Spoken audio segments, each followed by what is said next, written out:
Morning, everybody. How are you? Um, it is Monday, the Monday after a beautiful summer weekend.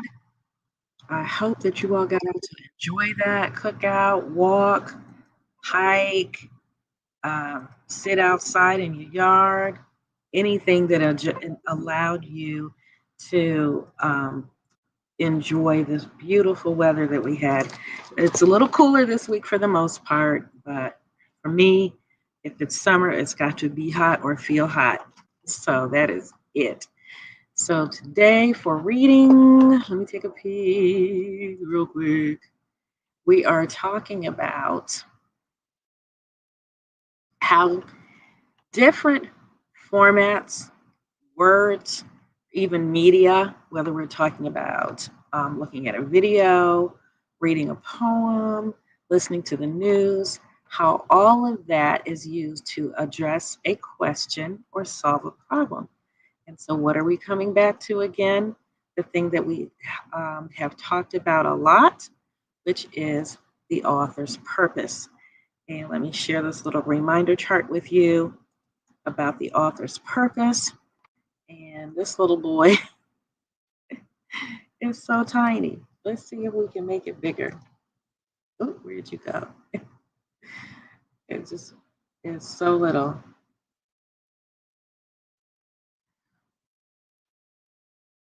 The author's purpose screen. Um, okay, a minute ago I had it much bigger. So now it's teeny tiny again. And I'm trying to figure out how to make it big enough so you can see it. Let's try. I don't know. Never mind. Well, what if you can see this little pie? What is the author's purpose? It's easy as pie to persuade, inform, and entertain. PIE. Persuading means to convince the reader of a certain point of view. I want you to come to my side in my viewpoint here, to inform, to teach, or to just give information about something, and then to entertain, to hold the attention of the reader through enjoyment. And then and we do that sometimes through emotions to make you happy, to make you sad, to make you scared, right? Depending on what you're reading. So that's the author's purpose.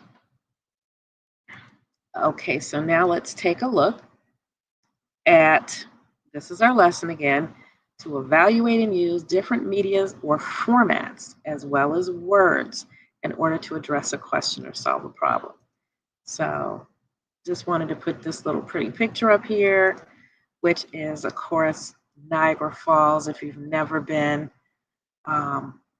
it's just wondrous. And as you can see here, we've got one side of the falls here, then you've got what looks like the Canadian side. And so you're looking from the American side here because you can't see the complete Canadian side. But if you're on the Canadian side, this is Canada. If anybody, see, there's the needle there. If anybody's ever seen the falls from the Canadian side, you've got a full view of everything. And then, of course, this is the Niagara River, which is relatively calm. You can take boats all the way up to the bottom of the base of the falls, and you get bombarded with mist. It's in the summer. It's a beautiful experience. In the winter, it's not bad too because they light up the falls. So, what we're going to look at then are two different articles about the falls. Let's see, because I want to get to page 1 and make this as big as we can so we can read it. That looks pretty good. What do you think? Does that look good enough for you guys? I hope. If not, I'm going to read it and then also read it on your own. So we are comparing genres or categories that present similar ideas, and so that you can identify the differences in the scope, the viewpoint, the impact, the purpose, and the intended audience. So the genre or the category and the format that writers choose depends on their purpose, right? We just mentioned the writer's purpose. Writers, as well as visual artists, consider the impact or effect that they want to have on their audience. So the same topics presented as text or in a visual format can affect readers in different ways. Let's look at this little article here, and then we have 4 questions to answer. From Niagara, June 10th, 1843, From At Home and Abroad, or Things and Thoughts in America and Europe by Margaret Fuller Asoli. The Whirlpool I like very much. It is seen to advantage after the Great Falls. It is so sternly solemn. The river cannot look more imperturbable, almost sullen in its marble green, than it does just below the Great Fall. But the slight circles that mark the hidden vortex seem to whisper mysteries the thundering voice above could not proclaim, a meaning as untold as ever. It is fearful, too, to know that whatever has been swallowed up by the cataract is like to rise suddenly to light there, whether uprooted tree or body of man or bird. The rapids enchanted me far beyond what I expected. They're so swift that they cease to seem so. You can only think of their beauty. The fountain beyond the Moss Islands I discovered for myself. I thought about it for some time, an accidental beauty which it would not do to leave, lest I might never see it again. And after I found it permanent, I returned many times to watch the play of its crest. And the little waterfall beyond, nature seems, as she often does, to have made a study for some larger design. She delights in this, a sketch within a sketch, a dream within a dream. Whenever we see it, the lines of the great oak buttress in this fragment of stone, the hues of the waterfall copied in the flowers that star its bordering mosses, we are delighted, for all the lineaments become fluent, and we mold the scene in congenial thought with its genius. People complain of the buildings at Niagara and fear to see it further deformed. I cannot sympathize with such an apprehension. The spectacle is capable of swallowing up all objects. They are not seen in the great whole, more than an earthworm in a wide field. And now, farewell, Niagara. I will be here again beneath some flooding July moon and sun. Owing to the absence of light, I have seen the rainbow only 2 or 3 times by day, the lunar bow not at all. However, the imperial presence needs not its crown as illustrated by it. Ooh, that is some pretty poetic language, isn't it? So,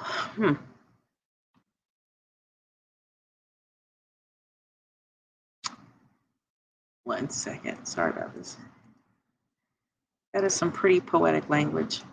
Oh, why does this do this? Drive me crazy. Okay, let's look at page 2. Now, this is something else altogether, talking about the falls. Let's see if I can bring this boy up. All right, let's look over here to the left at the beginning of the article. From Niagara Falls, geology. Facts. Forgive me. This is driving me crazy today. I wonder, is it possible to open in Google Docs? Let's see.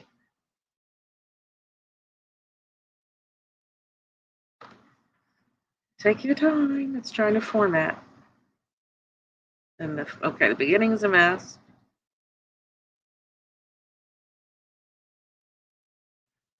And it's 15 pages long. Oh my goodness. Well, we're done with that reading. Okay, let's just take a look here. This is disgusting. No, it's not going to work. That's not gonna work, y'all. Not at all. All right, try my best here. Don't want to convert. I don't want to touch it. I'm afraid. We're on page 2. From Niagara Falls, Geology and Facts and Figures. I'll blow you up one more time. Bam. Okay. Can I do it again? Too big. All right. The Niagara River, this is from Niagara Parks, is about 36 miles in length and is the natural outlet from Lake Erie to Lake Ontario. More than 6 million cubic feet of water go over the crest line of the falls every minute during peak daytime hours. The rapids above the falls reach a maximum speed of 25 miles an hour, with the fastest speed occurring at the falls themselves, recorded up to 68 miles an hour. And then the water through the Whirlpool rapids below the falls reaches 30 miles an hour, and at Devil's Hole Rapids, 22 miles an hour. The huge volume of water rushing from the falls is crushed into the narrow Great Gorge, creating the Whirlpool Rapids that stretch for 1 mile. The water surface here drops 50 feet, and the rushing waters can reach speeds as high as 30 feet per second. The Whirlpool is a basin, 1,700 feet by 1,200 feet wide, with depths up to 125 feet. This is the elbow, where the river takes a sharp right-angled turn. When the Niagara River is at full flow, waters travel over the rapids and enter the pool, and then travel counterclockwise around the pool past the natural outlet. Pressure builds up, and this pressure forces the water under the incoming stream, and the swirling waters create a vortex or whirlpool. The green color of the water comes from dissolved salts and rock flour, very finely ground rock. These are picked up primarily from the limestone bed. They probably also come from the shales and sandstones under the limestone cap at the falls. And then we have a timeline. So we have the formation of the falls beginning 15,000 years BC, and the formation of the Whirlpool at 5,000 BC. The first documentation of the area by a European in 1678. And then in 1896, the launch of an hydroelectric generating station transmitting electricity at about 20 miles by a newly invented alternating current motor. Then the Maiden of the Mist sightseeing boat started in 1846, and some of you may have been on that. So let's take a look. Niagara 10th, 1843, Niagara Falls, Geology, Facts and Figures, and the timeline share the same what?